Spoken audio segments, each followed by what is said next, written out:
Hola Glenn, y saludos a toda la comunidad del terror. Esto ocurrió cuando yo tenía 11 años y mi familia atravesaba una situación económica muy complicada. Mi padre llevaba varios meses sin conseguir un trabajo estable. Teníamos deudas y mis padres habían comenzado a pensar que la única posibilidad de mejorar nuestra situación era irnos a Estados Unidos. No teníamos documentos para hacerlo legalmente, así que contactaron a un hombre que, a cambio de dinero, prometió ayudarnos a cruzar la frontera. Yo no comprendía del todo lo que estaban planeando. Sabía que íbamos a realizar un viaje largo y que cuando terminara, viviríamos en otro país. Pero nadie me explicaba los riesgos ni las razones por las que debíamos movernos de aquella manera. Mis padres trataban de mantenerme tranquilo y repetían que todo iba a salir bien, aunque cada vez que hablaban entre ellos bajaban la voz y procuraban que yo no escuchara. Después de varios días viajando en autobuses, llegamos a Nogales, Sonora. Nunca había estado tan al norte de México, y lo primero que recuerdo es el frío seco, las calles inclinadas y la presencia constante de la frontera. Desde distintos puntos de la ciudad podía verse la valla, extendiéndose entre los cerros, separando casas, caminos y barrios que desde lejos parecían formar parte del mismo lugar. Nos hospedamos en un hotel económico cerca de la colonia Fundo Legal, a pocas calles del muro. El hombre que debía guiarnos había ordenado que esperáramos allí hasta recibir una llamada. Según mis padres, permaneceríamos 2 o 3 días en la ciudad, y después nos trasladarían hacia otro punto de la frontera, desde donde comenzaríamos el cruce. Desde que entramos al hotel sentí que había algo extraño en el ambiente. No me refiero a algo sobrenatural, sino a la forma en que se comportaban las personas. En la recepción había familias enteras sentadas junto a maletas, hombres que entraban y salían sin saludar, y mujeres que hablaban por teléfono en voz baja. Todos parecían estar esperando una instrucción, pero nadie preguntaba abiertamente qué iba a ocurrir. Nuestra habitación se encontraba en uno de los pisos superiores. Era pequeña, con 2 camas, un baño estrecho y muebles bastante viejos. La pintura estaba levantada en algunas partes y la puerta tenía varias cerraduras agregadas, como si los huéspedes anteriores hubieran desconfiado de la original. Lo que más me llamó la atención fue una única ventana orientada hacia la frontera. Desde allí se veía parte del muro y, detrás, las luces de Nogales, Arizona. Durante el día también podían distinguirse vehículos circulando por caminos del lado estadounidense. Por la noche, en cambio, la estructura parecía mucho más alta. Las luces se extendían detrás de ella, mientras nuestro lado permanecía casi completamente oscuro. La tarde de nuestra llegada, mi madre me llevó a una tienda para comprar pan, agua y algo que pudiéramos cenar en la habitación. Caminamos varias calles cerca de la valla y fue entonces cuando vi las cruces. Algunas estaban hechas de madera y otras parecían haber sido armadas con pedazos de metal. También había fotografías, flores secas, veladoras y mensajes escritos directamente sobre la estructura. Recuerdo nombres acompañados por fechas y frases como "no te olvidamos" o "descansa en paz". En otros puntos solo había cruces sin ninguna identificación. Le pregunté a mi madre quiénes eran aquellas personas, pero ella respondió que no mirara y continuó caminando. Años después entendí que muchas de esas marcas recordaban a migrantes que habían muerto intentando cruzar. Aquella noche cenamos dentro del cuarto con otra familia que también estaba esperando instrucciones. Eran una pareja y 2 niños un poco mayores que yo. Los adultos comenzaron a hablar sobre diferentes zonas de la frontera y sobre personas que habían tardado varios días en atravesar el desierto. Mencionaron que algunos grupos eran llevados hacia los alrededores de Altar y otros esperaban cerca de Sázabe, dependiendo de la vigilancia y de quién organizara el viaje. Yo fingía mirar la televisión, aunque prestaba atención a todo. Hablaban de caminar durante la noche, de esconderse durante el día y de llevar suficiente agua. También mencionaron personas que se habían perdido, familias que habían sido abandonadas por sus guías y grupos detenidos antes de avanzar demasiado. Mi madre notó que estaba escuchando y cambió la conversación. Pero para entonces yo ya había comprendido que el viaje sería mucho más peligroso de lo que me habían contado. Cuando la otra familia regresó a su habitación, mis padres apagaron la televisión y comenzaron a preparar las cosas que llevaríamos. Habían reducido todo nuestro equipaje a 2 mochilas. Mi padre revisaba documentos y dinero, mientras mi madre contaba las botellas de agua y trataba de decidir qué ropa debíamos dejar. Yo permanecí junto a la ventana, observando las luces del otro lado. No podía dejar de pensar en las cruces que había visto durante la tarde. Desde la habitación no se distinguían, pero sabía que estaban allí abajo, distribuidas a lo largo del muro. También pensaba en las personas que habían dejado aquellos mensajes y en las familias que quizá nunca supieron exactamente dónde habían muerto sus parientes. Mis padres se acostaron bastante tarde. Yo dormía en una de las camas con mi madre y mi padre ocupaba la otra. Durante un buen rato escuché los sonidos del hotel, puertas que se abrían, pasos en el pasillo, conversaciones apagadas y el motor de algún automóvil deteniéndose en la calle. En algún momento terminé quedándome dormido. No sé cuánto tiempo había pasado cuando desperté. La habitación estaba completamente oscura, salvo por la claridad que entraba desde la ventana. Mis padres seguían dormidos y ya no se escuchaban voces en el pasillo. Durante algunos segundos no recordé dónde estaba, hasta que vi nuevamente las luces detrás del muro.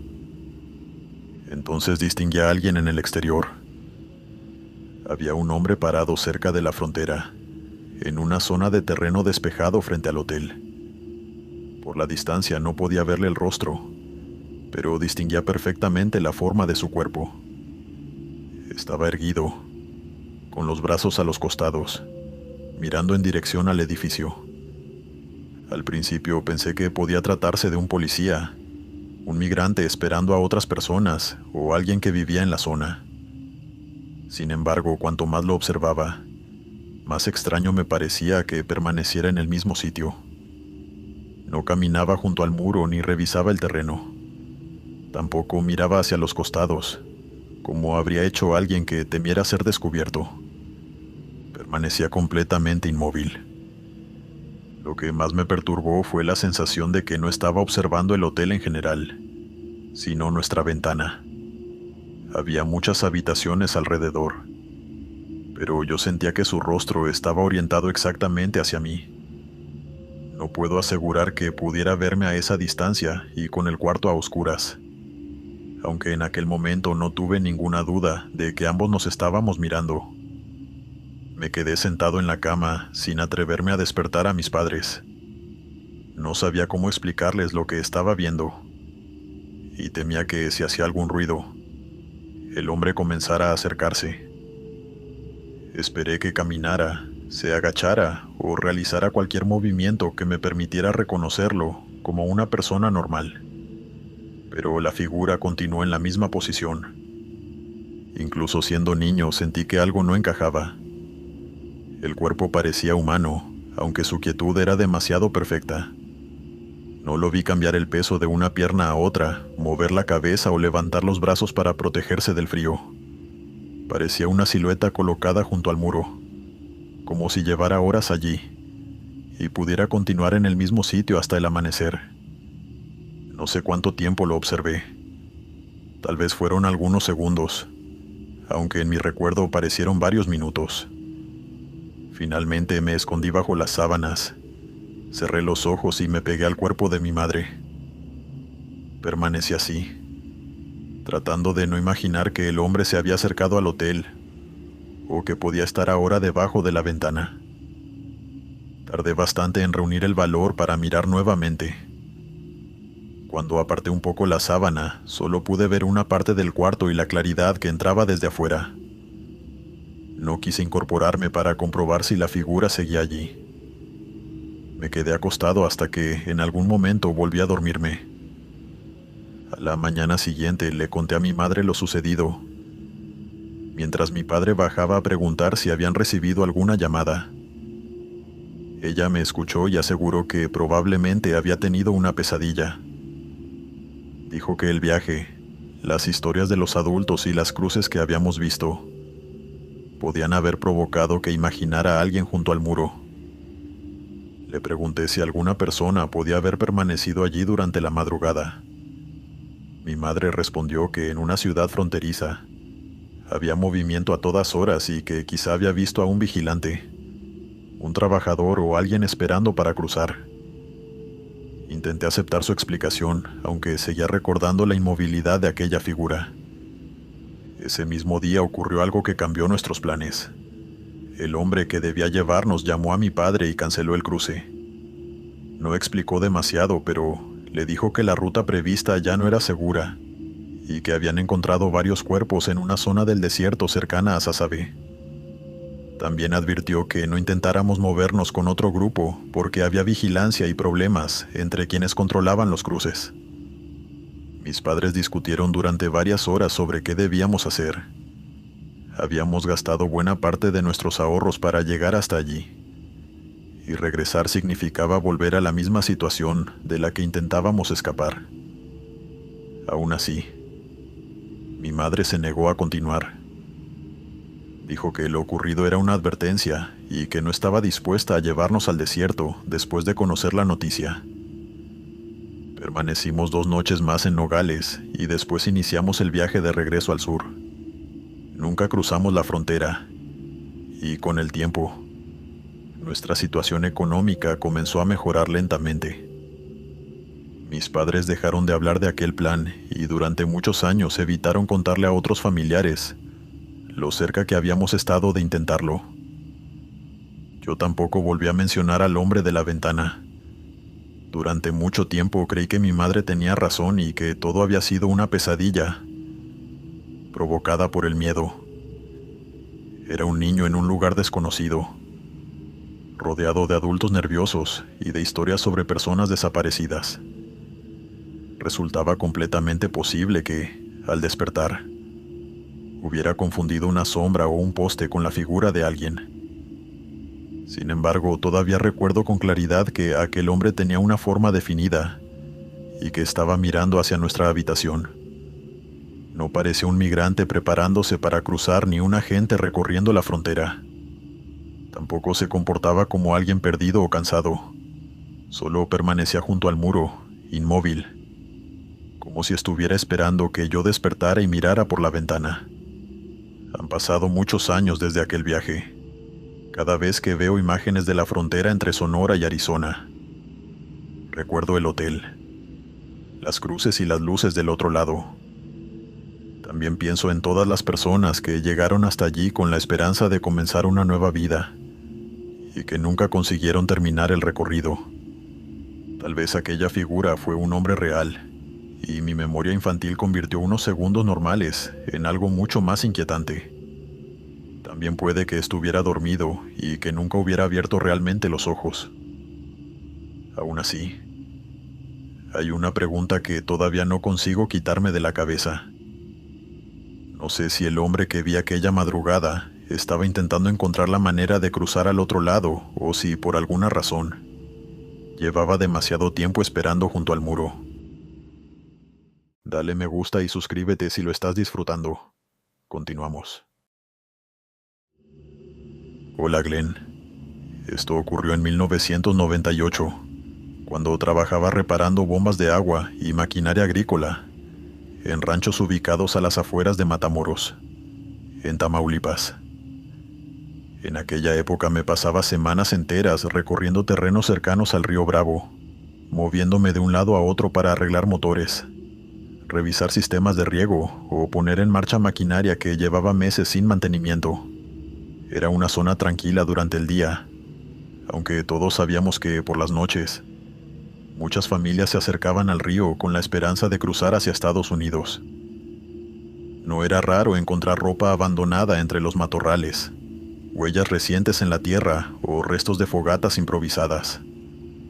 La frontera formaba parte de la vida cotidiana de quienes trabajábamos allí, y la mayoría de las veces preferíamos no hacer preguntas. Cada persona tenía sus propios motivos para intentar cruzar, y uno aprendía a seguir con su trabajo sin involucrarse demasiado. Durante varios días había llovido sin parar en la región. El río había crecido mucho y varios caminos de tierra se encontraban anegados. Recuerdo que aquella tarde el dueño de un rancho cercano, al ejido El Hongoreño, me llamó porque una de las bombas que alimentaban el sistema de riego había dejado de funcionar. Me pidió que fuera cuanto antes porque, si el problema continuaba, perdería parte de la cosecha. Llegué cuando ya estaba oscureciendo. El cielo seguía cubierto y todavía caía una llovizna fina que empapaba todo. La bomba estaba instalada muy cerca de la ribera, protegida únicamente por una cerca de alambre oxidada. Dejé la camioneta junto a unos árboles y empecé a desmontar algunas piezas, mientras escuchaba el ruido del agua, golpeando contra las ramas arrastradas por la corriente.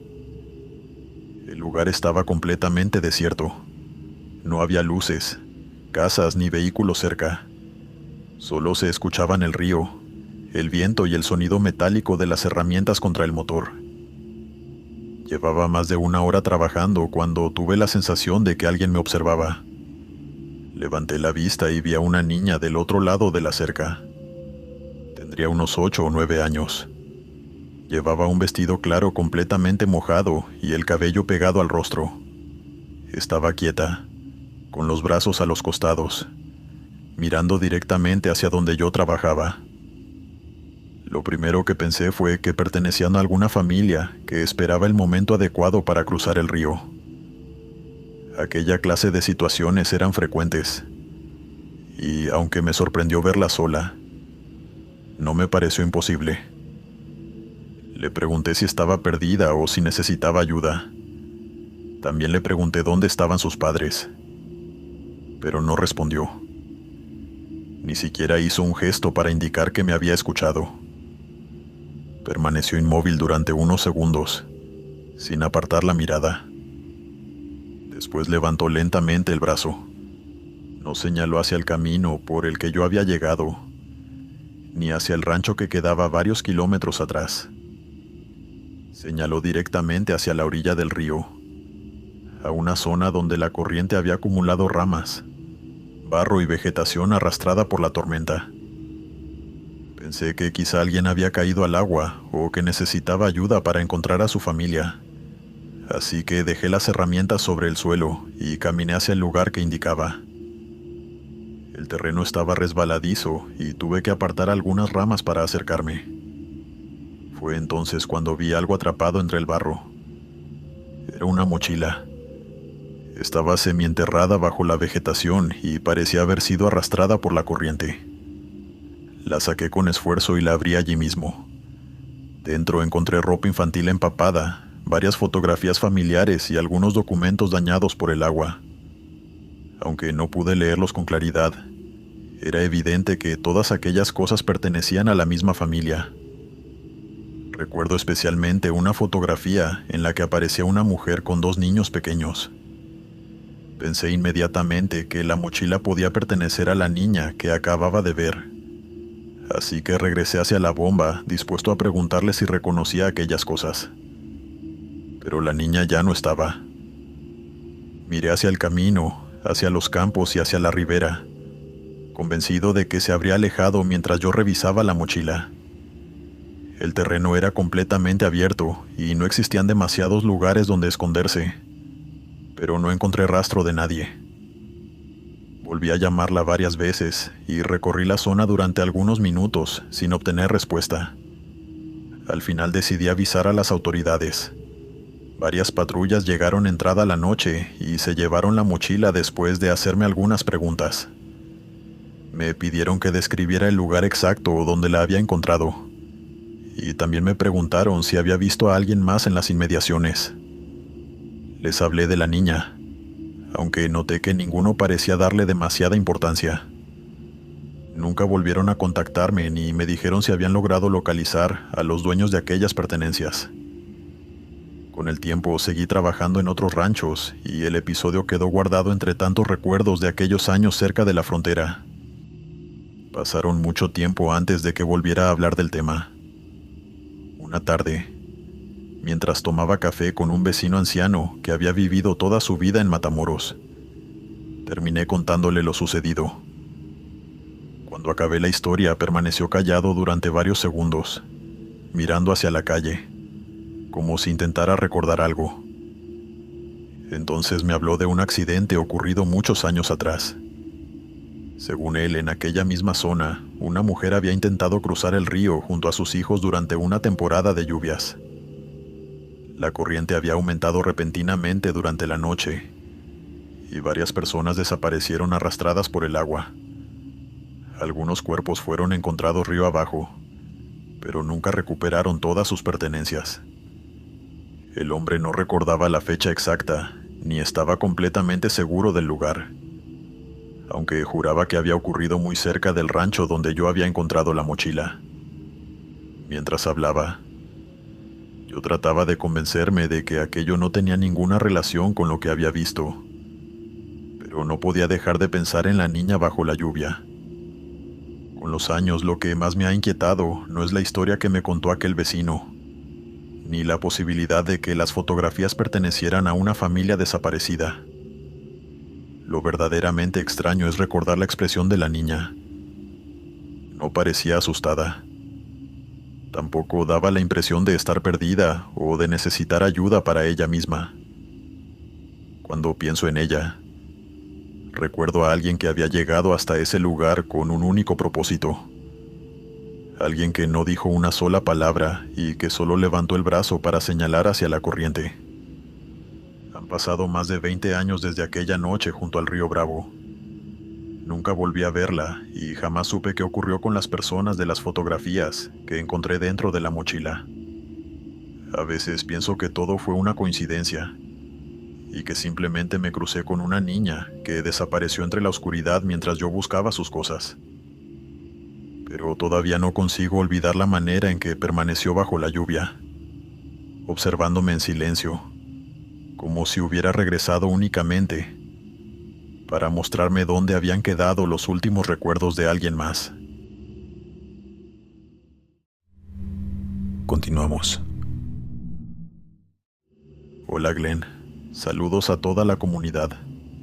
Esta historia me la contó una mujer estadounidense que durante muchos años colaboró con grupos humanitarios en la frontera entre Sonora y Arizona.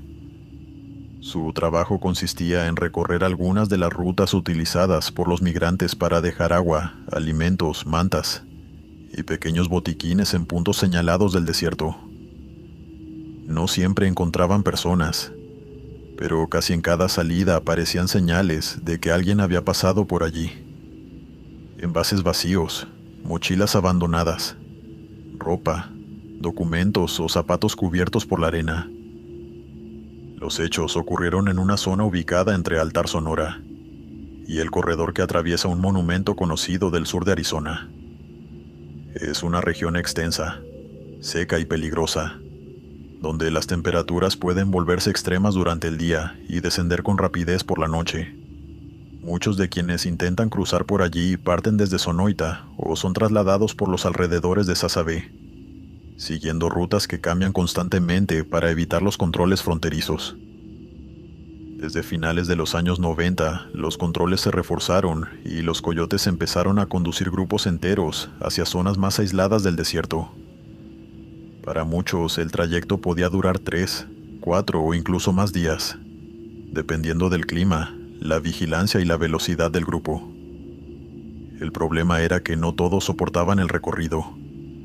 La mujer me explicó que, en aquella región, una persona podía perderse a pocos metros del sendero principal. El terreno parecía abierto, pero había cañadas, zonas rocosas y extensiones de vegetación baja que confundían fácilmente a quien no conocía el lugar. Cuando alguien se quedaba atrás por agotamiento, una lesión o falta de agua, las posibilidades de volver a encontrarlo eran muy pequeñas. Ella llevaba varios años participando en esas expediciones. Casi siempre salían en grupos de 3 o 4 voluntarios, utilizando camionetas preparadas para recorrer caminos de tierra y cargando grandes cantidades de agua. Dejaban los recipientes bajo árboles, cerca de cruces de senderos o en zonas donde ya sabían que los migrantes solían detenerse a descansar. Su trabajo generaba discusiones en las comunidades fronterizas. Algunos vecinos consideraban que dejar agua era una obligación básica y que nadie debía morir por intentar llegar a otro país. Otros sostenían que aquellas acciones facilitaban los cruces ilegales y atraían a más personas hacia rutas peligrosas.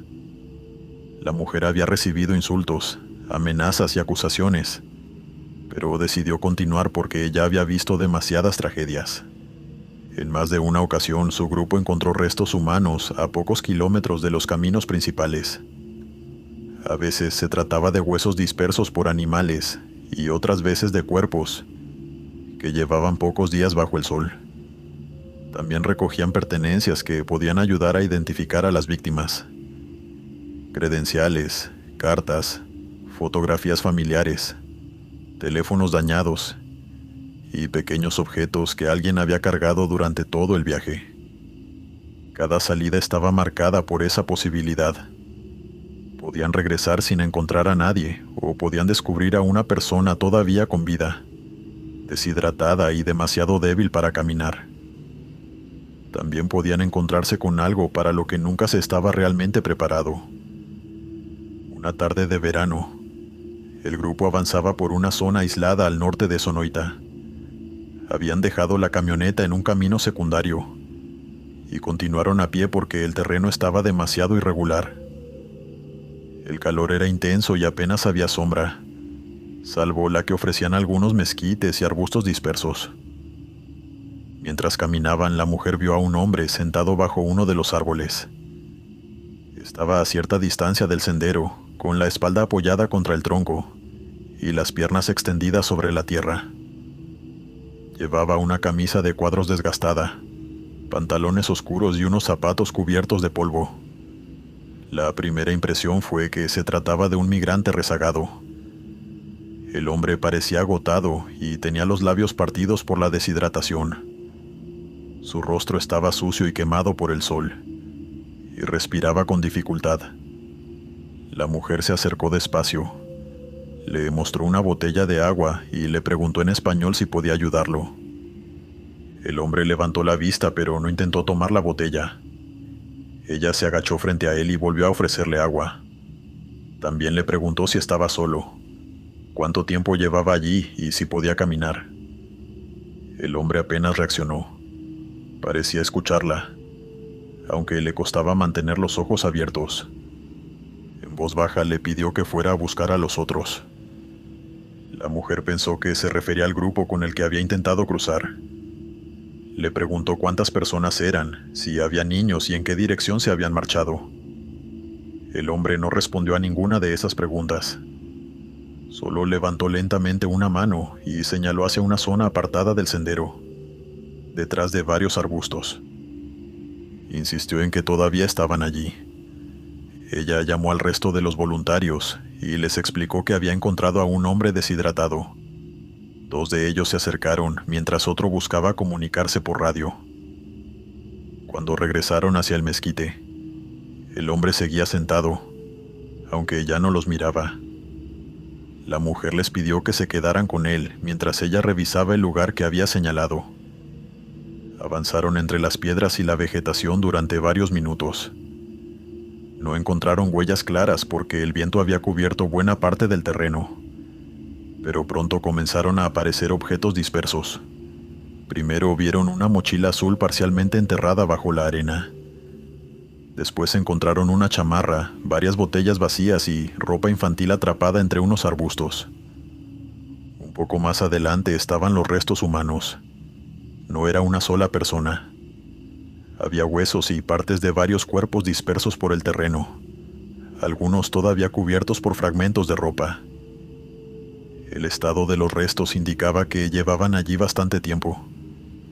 Cerca de ellos aparecieron fotografías, documentos dañados y otras pertenencias que probablemente habían sido arrastradas por el viento o movidas por animales. Los voluntarios se alejaron del lugar y avisaron a las autoridades.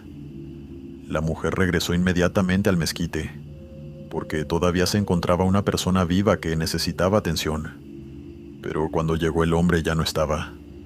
Sus compañeros aseguraron que lo habían perdido de vista mientras intentaban establecer la ubicación exacta por radio. Al principio pensaron que se había levantado y caminado hacia el sendero, aunque ninguno entendía cómo había podido moverse tan rápido en el estado en que se encontraba. Buscaron alrededor del árbol y recorrieron la zona durante varios minutos. No encontraron huellas recientes ni señales de que alguien hubiera pasado por allí. Tampoco apareció la botella de agua que la mujer había dejado a su lado. Las autoridades llegaron esa misma tarde y acordonaron la zona de los restos. Tomaron fotografías, recogieron las pertenencias y preguntaron a los voluntarios por el hombre. La mujer describió su ropa, su rostro y la dirección en la que había señalado, pero nadie consiguió localizarlo. Durante los meses siguientes, ella colaboró con distintas organizaciones que intentaban identificar a las víctimas encontradas aquel día. Muchas familias mexicanas enviaban fotografías, documentos y muestras de ADN, con la esperanza de saber qué había ocurrido con sus parientes. Algunos desaparecidos habían salido de estados como Michoacán, Guanajuato y Veracruz. Otros procedían de Sonora o de comunidades cercanas a la propia frontera. El proceso era lento porque muchas personas cruzaban sin documentos o llevaban identificaciones prestadas. También había familias que tardaban años en presentar una denuncia, ya fuera por miedo, falta de recursos o porque no sabían en qué parte de la frontera había desaparecido su familiar. Un día, mientras revisaba imágenes enviadas por varias familias, la mujer se detuvo frente a una fotografía. Al principio creyó que la reconocía por la ropa. Después observó el rostro con más atención y sintió que se le cerraba el estómago. Era el hombre del mezquite, pero en la fotografía parecía más joven y saludable. Pero llevaba una camisa de cuadros muy parecida a la que ella recordaba. Tenía la misma forma del rostro, la misma mirada y una expresión seria que le resultaba imposible confundir. La imagen había sido enviada por una familia de Sonora que llevaba mucho tiempo intentando localizarlo. La mujer pensó que por fin podrían informarles que había sido visto con vida y preguntó inmediatamente por los datos del caso. La respuesta de los investigadores la dejó sin palabras. Según los registros y los análisis forenses, aquel hombre había muerto varios años antes mientras intentaba cruzar la frontera. Parte de sus restos habían sido recuperados en otra zona del desierto, y su identidad ya había sido confirmada mediante pruebas de sangre. La mujer creyó que debía tratarse de un error. Insistió en que había hablado con él, que lo había visto sentado bajo el árbol y que había escuchado claramente su voz. También describió la camisa, los labios partidos y la forma en que había señalado hacia los cuerpos.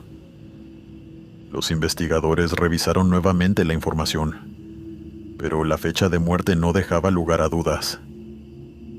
El hombre había desaparecido años antes, y para el momento de aquel encuentro, sus restos ya habían sido localizados y entregados a su familia. Lo más extraño era que no tenía ninguna relación conocida con las personas encontradas cerca del mezquite. No había viajado con ellas y tampoco había desaparecido durante el mismo año. Hasta donde pudieron reconstruir, había cruzado por una ruta diferente y en otra época. La mujer nunca pudo aceptar del todo aquella explicación. Pensó en la posibilidad de haber confundido dos rostros parecidos, pero seguía recordando la conversación y la manera en que el hombre se había negado a beber. También le resultaba difícil explicar cómo había sabido exactamente dónde estaban los restos, escondidos lejos del sendero y cubiertos parcialmente por la arena. Durante ese proceso conoció otras historias de la frontera. Supo que muchos cuerpos recuperados en el desierto terminaban durante años sin identificar, y que algunas tumbas eran marcadas únicamente con números o pequeñas placas. Entre los voluntarios, esos sectores eran conocidos como cementerios sin nombres, lugares donde descansaban personas cuya familia todavía, Seguía esperando una llamada. Cada mochila encontrada podía guardar una historia completa, pero muchas veces no contenía nada que permitiera saber quién la había llevado. Había fotografías sin nombres, cartas con direcciones incompletas y objetos que nadie podía relacionar con una persona desaparecida. En algunos casos la identificación tardaba décadas, en otros nunca llegaba. Han pasado muchos años desde aquel encuentro. La mujer dejó de participar con la misma frecuencia en las expediciones, aunque continuó colaborando con organizaciones humanitarias y con familias que buscaban a sus seres queridos. Nunca dejó de pensar en el hombre de la camisa de cuadros. Sus compañeros recordaban haberla visto hablando con alguien bajo el mezquite, pero ninguno pudo describirlo con claridad. Cuando llegaron hasta el árbol, apenas lo observaron durante unos segundos y estaban concentrados en la búsqueda del grupo, que supuestamente necesitaba ayuda. Ella sigue convencida de que aquel hombre existió y de que habló con él esa tarde. También está segura de que fue su indicación la que permitió encontrar los cuerpos, porque nadie habría revisado esa zona sin una razón concreta. Nunca supo por qué apareció allí, ni qué relación tenía con las víctimas. Tal vez confundió a un migrante deshidratado con la fotografía de otra persona, y el resto se transformó con los años. También es posible que el hombre hubiera visto los cuerpos antes y huyera al escuchar la llegada de las autoridades.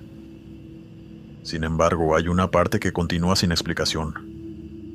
El rostro de la fotografía pertenecía a alguien que llevaba años muerto, y la dirección que señaló conducía exactamente al lugar donde varias personas habían quedado ocultas bajo la arena.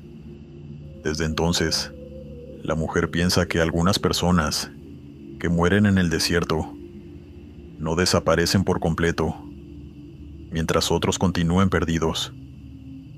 Tal vez aquel hombre regresó porque conocía lo que significaba morir lejos de casa, sin que nadie supiera dónde buscar.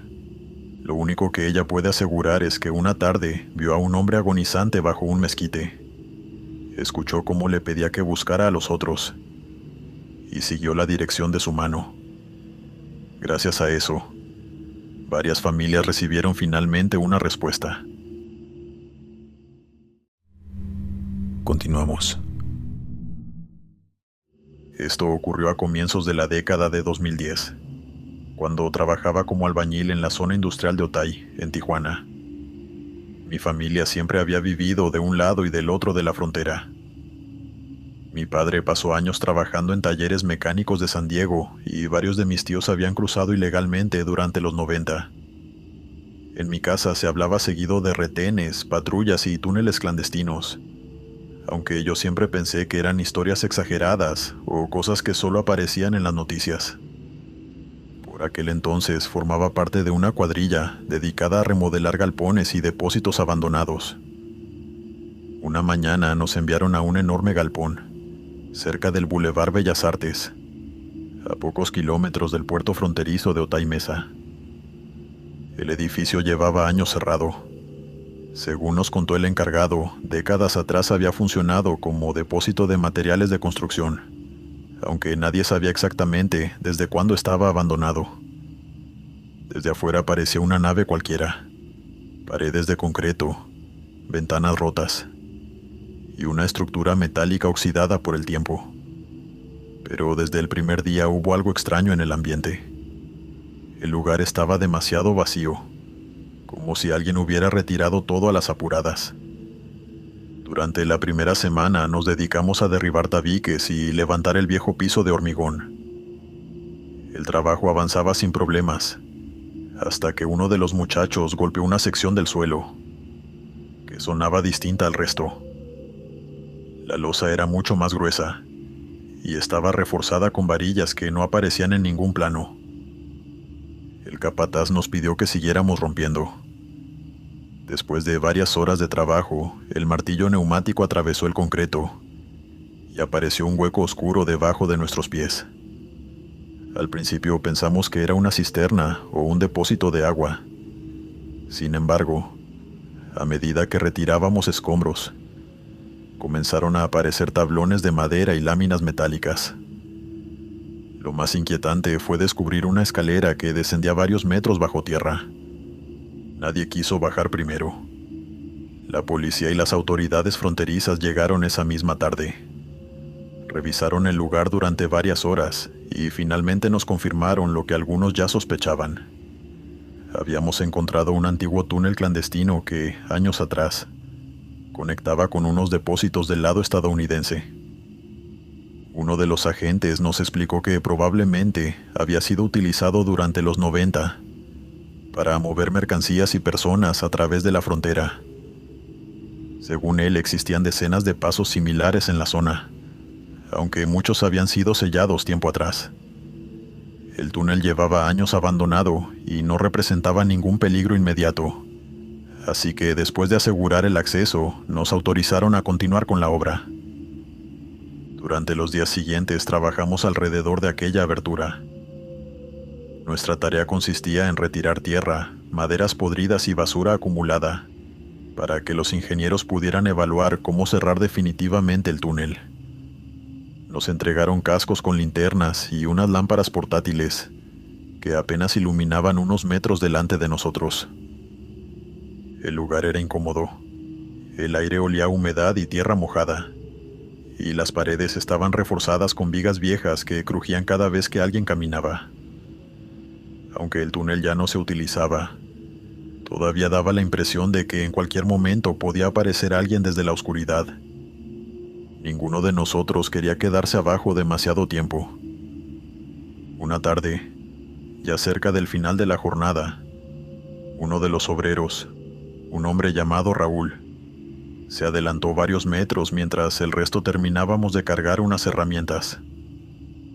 De pronto lo vimos regresar a toda velocidad. Venía completamente pálido, y le preguntamos qué había pasado, y tardó varios segundos en responder. Finalmente nos dijo que acababa de ver a un hombre sentado dentro del túnel. Al principio pensamos que estaba bromeando, pero Raúl juraba que hablaba en serio. Nos contó que había llegado hasta una curva del pasadizo, y al iluminar con la linterna, vio a un hombre mayor sentado en una silla plegable. Según él, llevaba ropa de trabajo, unas botas cubiertas de barro y estaba fumando tranquilamente. Lo más extraño era que no había reaccionado al verlo. Raúl aseguraba que la figura simplemente permaneció allí, observándolo desde la oscuridad. Pensamos que podía tratarse de un indigente o de alguien que hubiera entrado al galpón sin que nadie lo notara. Bajamos varios con linternas y recorrimos el túnel de punta a punta. Revisamos cada rincón, apartamos tablones y golpeamos las paredes buscando alguna salida escondida. No encontramos absolutamente a nadie. Sin embargo, al llegar al lugar que Raúl había señalado, vimos que en medio del túnel había una vieja silla metálica cubierta de polvo. Estaba apoyada contra una pared, como si alguien la hubiera dejado allí hacía mucho tiempo. Seguimos revisando la zona y comenzamos a remover tierra acumulada alrededor de la silla. Entre los escombros aparecieron herramientas oxidadas, varias botellas vacías y un periódico amarillento. Uno de los muchachos lo levantó con cuidado y leyó la fecha de la portada. Era de octubre de 1994. Entre el barro apareció una credencial de trabajo completamente deteriorada. La fotografía apenas se distinguía, aunque todavía podía leerse el nombre del propietario. Se llamaba Ernesto Valdés. Uno de los policías que seguía supervisando la obra tomó el documento y se quedó observándolo durante un buen rato. Nos dijo que el nombre le resultaba familiar. Según recordaba, la familia de aquel hombre llevaba muchos años buscándolo. Al parecer, Ernesto había trabajado en distintos proyectos de construcción relacionados con la frontera y había desaparecido a mediados de los 90 sin dejar rastro. Nadie entendía qué hacía aquella credencial dentro del túnel. Aquella noche, durante la cena, la conversación giró por completo alrededor del hallazgo. Los trabajadores más veteranos comenzaron a contar historias que habían escuchado durante años sobre personas desaparecidas mientras construían pasos clandestinos. Algunos aseguraban que muchos obreros eran contratados sin papeles ni registros, y que cuando surgían problemas, nadie volvía a saber de ellos. Otros decían que los túneles no solo servían para cruzar mercancías, también eran lugares peligrosos donde ocurrían accidentes, derrumbes y disputas de las que nunca quedaba constancia. Recuerdo que uno de los albañiles más viejos nos dijo algo que me dejó pensando. Comentó que cuando las autoridades descubrían uno de aquellos pasos, siempre encontraban rastros de quienes habían trabajado allí, pero no necesariamente a todas las personas involucradas. A partir de entonces nadie volvió a bajar solo. Las bromas desaparecieron y todos procurábamos terminar las tareas antes de que oscureciera. Raúl, sin embargo, jamás cambió su versión.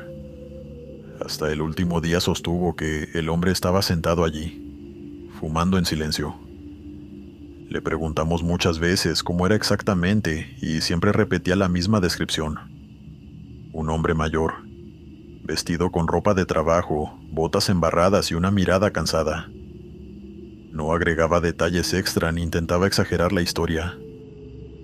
Unas semanas después terminamos la remodelación. Los ingenieros decidieron sellar el túnel definitivamente con varias capas de cemento y estructuras metálicas. El acceso desapareció bajo un nuevo piso y el galpón quedó listo para convertirse en un almacén. Pensé que con el tiempo olvidaría todo aquello, pero no fue así. Todavía hoy, algunos de los compañeros de aquella obra seguimos reuniéndonos de vez en cuando y tarde o temprano, el tema vuelve a aparecer. Cada uno tiene su propia explicación. Hay quienes creen que Raúl confundió sombras y herramientas por culpa del cansancio. Otros piensan que pudo tratarse de algún vagabundo que escapó antes de que llegáramos. Continuamos. Hola Glenn y saludos a toda la comunidad. Esto ocurrió hace algunos años cuando conseguí trabajo en una empresa contratista encargada del mantenimiento de varios tramos del muro fronterizo entre Nogales, Sonora y Nogales, Arizona. Yo había trabajado antes en construcción y reparación de estructuras metálicas, así que el empleo no me pareció demasiado diferente a otros que había tenido.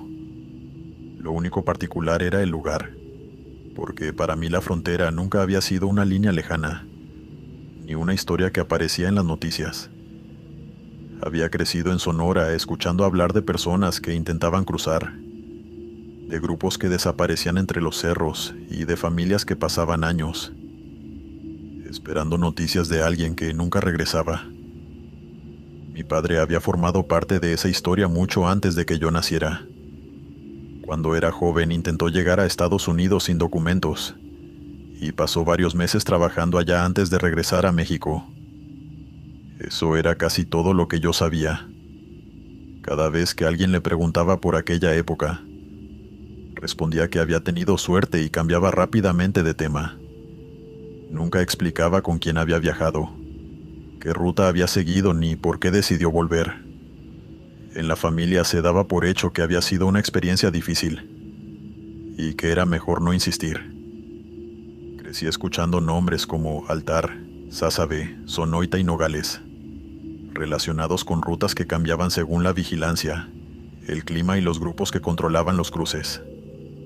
Algunas personas avanzaban durante varios días por el desierto, mientras otras intentaban atravesar los cerros y cañones para encontrar alguna carretera del lado de Arizona. Muchos conseguían llegar, otros eran detenidos y enviados de regreso.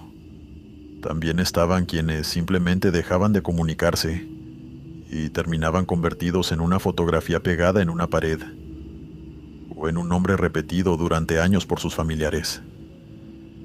Nuestra cuadrilla trabajaba en una zona apartada al oeste del puerto fronterizo de Nogales, cerca de varios cerros que rodeaban un cañón. No había casas ni comercio cerca, y para llegar debíamos recorrer caminos de tierra utilizados por vehículos de mantenimiento y vigilancia. La estructura presentaba corrosión en varias placas, daños en algunos soportes y sectores deformados por las lluvias y los movimientos del terreno. Nuestra tarea consistía en retirar las piezas más deterioradas, reforzar los cimientos y colocar nuevas secciones metálicas. Éramos 6 trabajadores. 2 venían de Arizona, otros 3 eran de distintas ciudades de Sonora, y yo era el más joven del grupo. Llegábamos temprano, descargábamos las herramientas y pasábamos casi todo el día bajo el sol. El ruido de las máquinas se mezclaba con el viento que bajaba por los cerros y con el sonido ocasional de los vehículos de la patrulla fronteriza. Cuando no utilizábamos las cortadoras o los taladros, el lugar quedaba completamente silencioso. Los primeros golpes comenzaron durante la segunda semana. Yo estaba revisando la base de una placa mientras el resto de la cuadrilla trabajaba unos metros más adelante. En ese momento escuché 3 golpes secos provenientes del metal. Fueron pausados y claros, como si alguien hubiera tocado desde el otro lado con una piedra o con la palma de la mano. Al principio no me asusté. Pensé que alguna persona se encontraba del lado mexicano y quería llamar nuestra atención.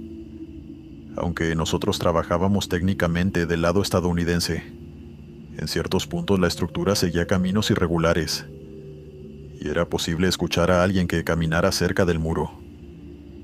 Me acerqué y golpeé 2 veces con una llave para responder, pero no recibí ninguna señal. Rodeé la sección hasta donde el terreno permitía observar parte del otro lado, aunque no vi a nadie. Tampoco encontré huellas recientes ni objetos que indicaran que alguien hubiera estado allí. Regresé al trabajo convencido de que alguna rama o pieza suelta había golpeado el metal con el viento. Al día siguiente volvió a ocurrir. Esta vez fueron 4 golpes, más rápidos que los anteriores. Me encontraba cortando unos tornillos cuando escuché el sonido a la altura de mi cabeza. Detuve la máquina y esperé. Después de unos segundos hubo otros 2 golpes. Llamé a uno de mis compañeros, pero en cuanto se acercó el ruido desapareció. Revisamos la placa, los soportes y la tierra acumulada en la base. No había ninguna pieza floja que pudiera producir aquel sonido. Mi compañero dijo que quizá el metal se expandía por el calor y me recomendó no prestarle atención. Los golpes continuaron durante los días siguientes. Nunca seguían un horario y tampoco parecían producirse siempre en el mismo tramo. Lo único que se repetía era que comenzaban cuando yo estaba solo o apartado del resto. En cuanto llamaba a alguien, caminaba hacia el otro lado o intentaba grabarlos con el teléfono, se detenían. No eran ruidos propios de una estructura calentándose, ni vibraciones provocadas por las herramientas. Yo conocía esos sonidos por mi trabajo. Aquello parecía intencional. A veces escuchaba 3 golpes y después una pausa larga. En otras ocasiones eran varios impactos rápidos, como si alguien estuviera desesperado por ser escuchado. Una tarde retiramos la maleza acumulada junto a una de las secciones que debíamos reparar. Entre los arbustos encontramos varias cruces pequeñas clavadas en la tierra. Algunas estaban hechas con ramas unidas por alambre, y otras con pedazos de madera cortados de manera irregular.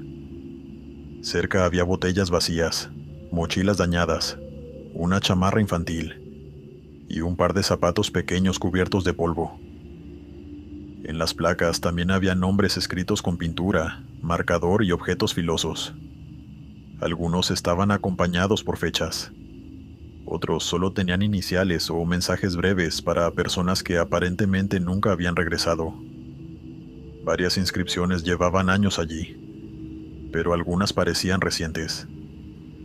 Uno de los obreros locales, un hombre mayor que vivía en Santa Cruz, Sonora, nos explicó que aquella zona había sido utilizada durante décadas por grupos que trataban de cruzar hacia Arizona. El terreno parecía sencillo desde lejos, pero los cerros confundían fácilmente a quienes caminaban de noche. Había personas que se separaban del grupo, perdían el camino o agotaban el agua antes de llegar a una carretera. Durante el invierno, además, las temperaturas descendían mucho más de lo que la mayoría imaginaba. El hombre dijo que nadie sabía exactamente cuántas personas habían muerto allí. Los cuerpos podían quedar ocultos entre cañadas, ser arrastrados por las lluvias o permanecer años sin que nadie los encontrara. Según él, algunas cruces eran colocadas por familiares y otras por voluntarios que encontraban restos u objetos personales. Después de escuchar aquello, los golpes comenzaron a inquietarme más. Llegué a pensar que podían provenir de algún hueco bajo la estructura o de un túnel abandonado.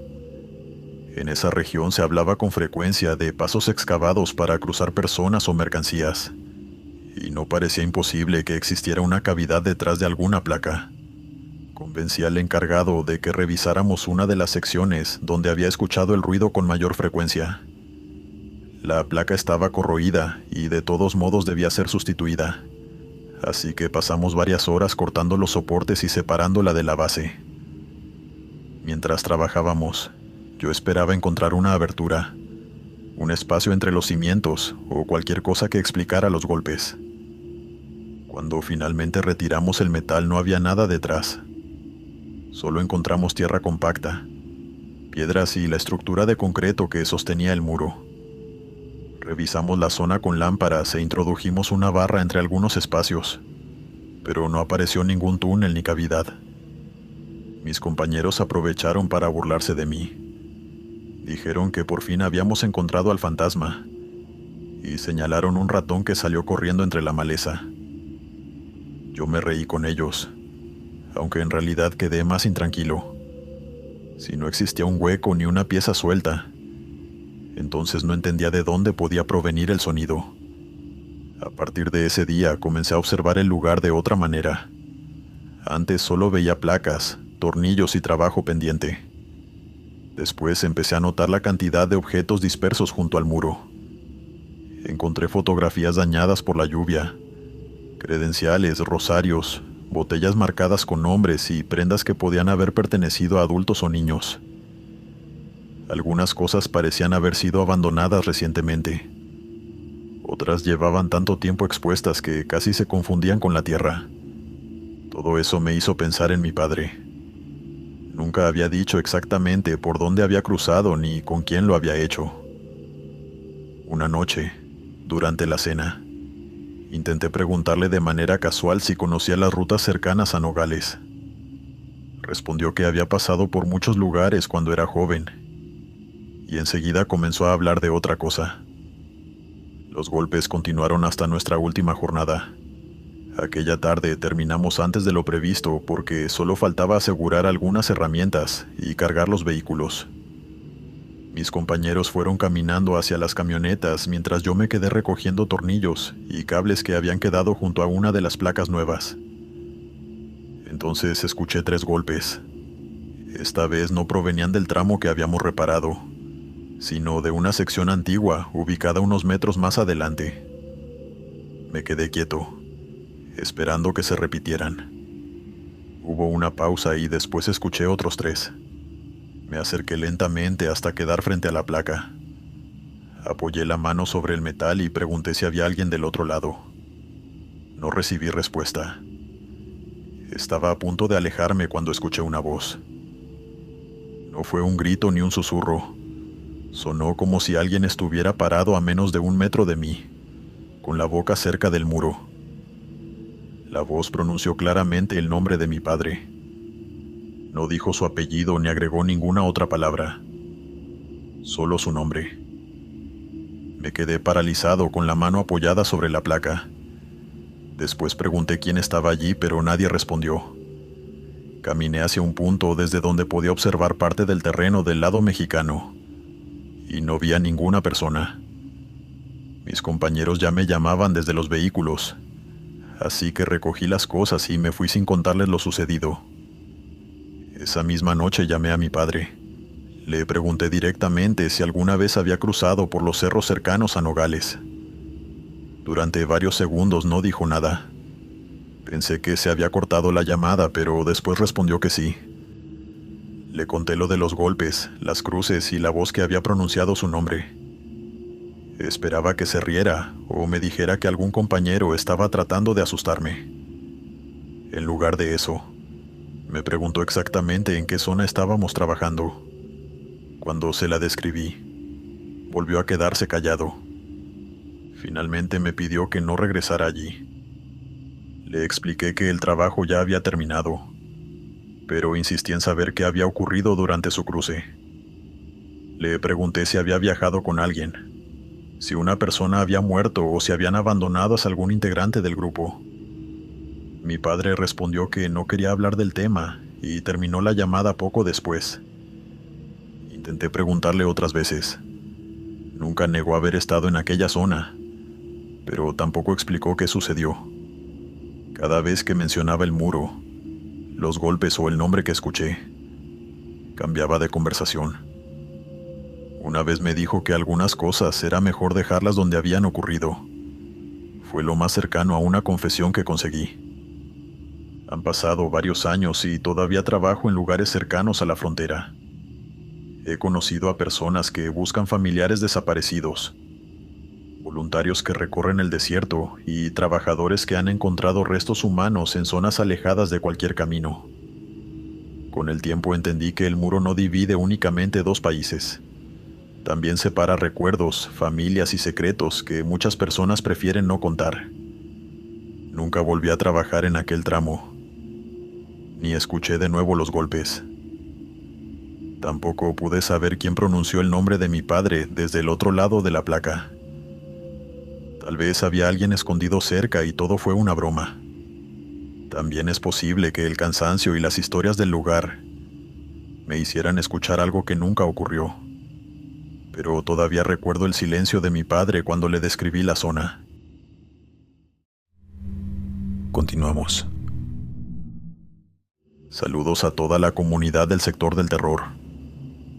Esta historia me la contó un periodista de Hermosillo que, a principios de los años 2000, comenzó a investigar las rutas utilizadas por los migrantes para cruzar ilegalmente hacia Estados Unidos.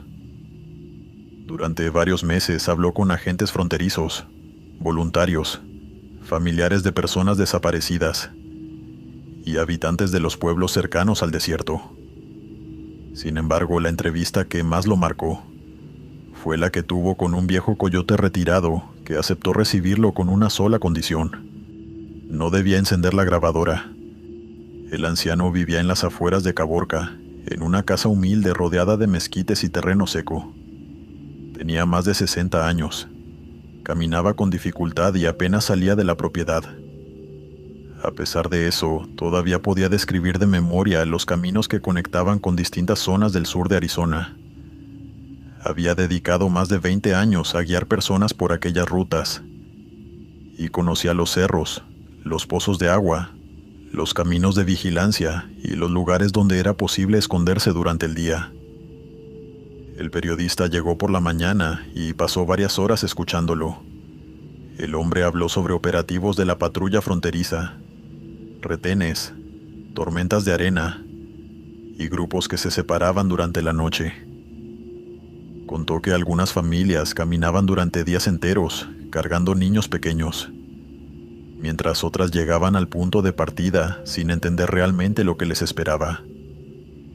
También recordó personas que se lesionaban, se quedaban sin agua o desaparecían antes de alcanzar una carretera. No intentaba presentarse como una buena persona.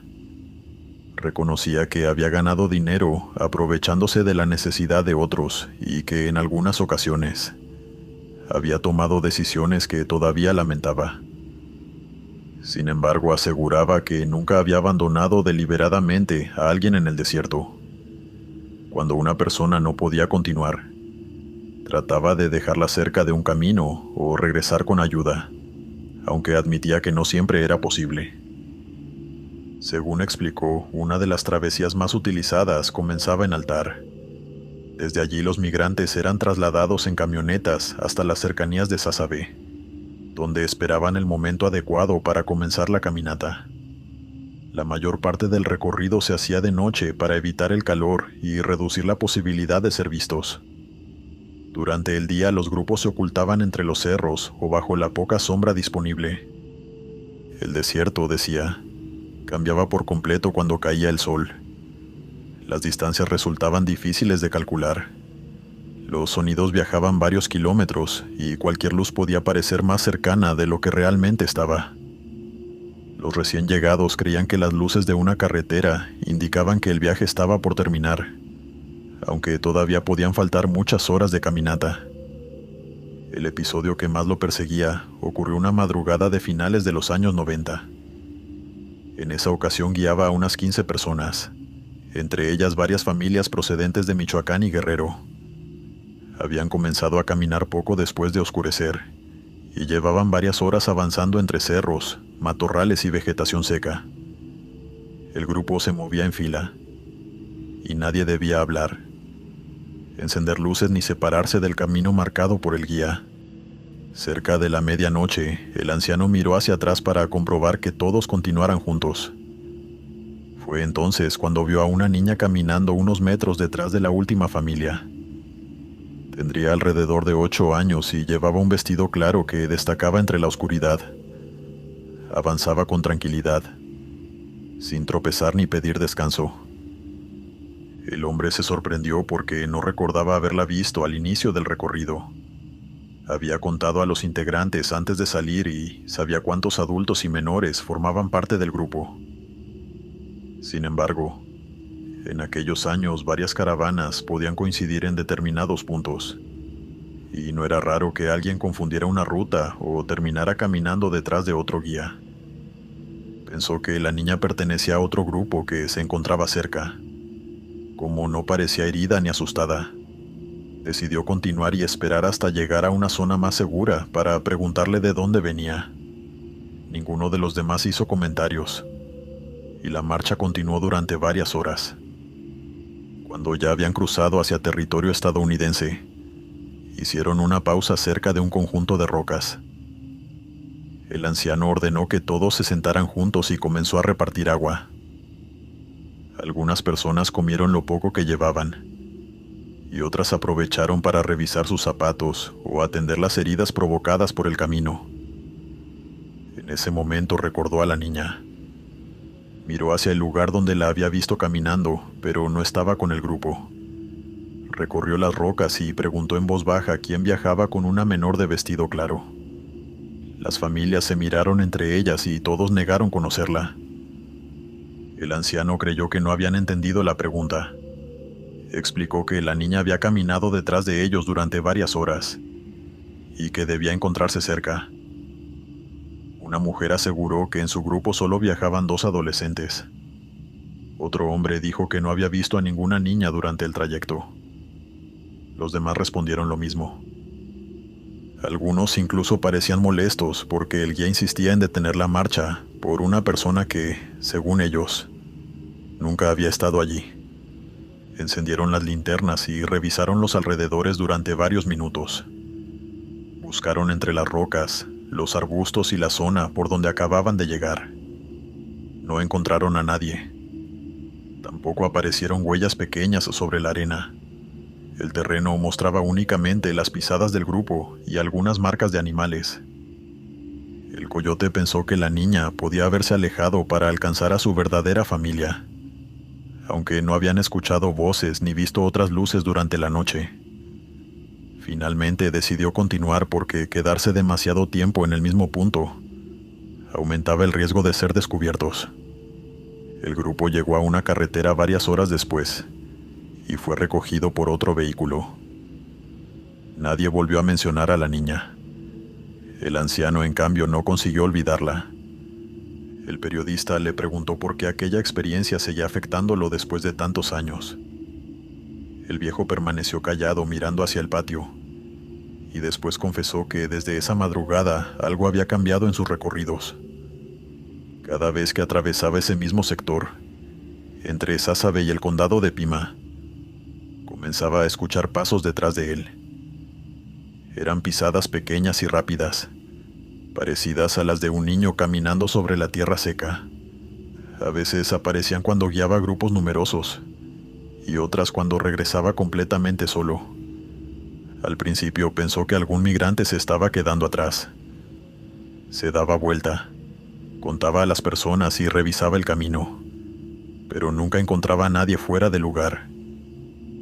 Los pasos se detenían cuando él miraba y volvían a comenzar apenas reanudaba la marcha. En algunas ocasiones intentó caminar más rápido.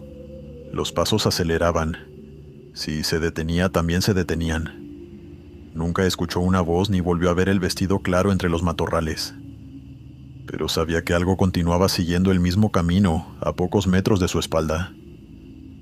Tiempo después, varios habitantes de Altar le contaron una historia ocurrida años antes. Una familia que intentaba cruzar había perdido a una niña durante una travesía nocturna. El grupo se separó al detectar una patrulla y, cuando volvieron a reunirse, la menor ya no estaba.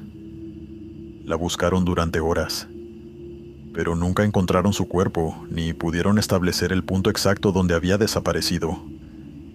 El anciano jamás supo si aquella historia era cierta o si alguien la había inventado después de escuchar su relato. Tampoco quiso investigar demasiado. Continuó trabajando durante algunos años, pero evitaba aquella ruta siempre que podía. Finalmente se retiró y regresó a Caborca. Cuando la entrevista terminó, el periodista cerró la libreta y guardó sus cosas. Antes de marcharse, le preguntó si realmente creía que había visto a una niña aquella noche, o si el cansancio podía haberlo confundido. El viejo coyote no respondió enseguida. Miró hacia el terreno que comenzaba detrás de su casa y permaneció en silencio durante varios segundos. Finalmente dijo que, después de tantos años, ya no le preocupaba saber quién era aquella niña. Lo que no lo dejaba dormir era otra cosa. Él quería saber por qué. Cada vez que escuchaba aquellos pasos detrás de él, tenía la sensación de que la niña no estaba intentando seguirlo. Quizás estaba esperando que él se detuviera y regresara por ella.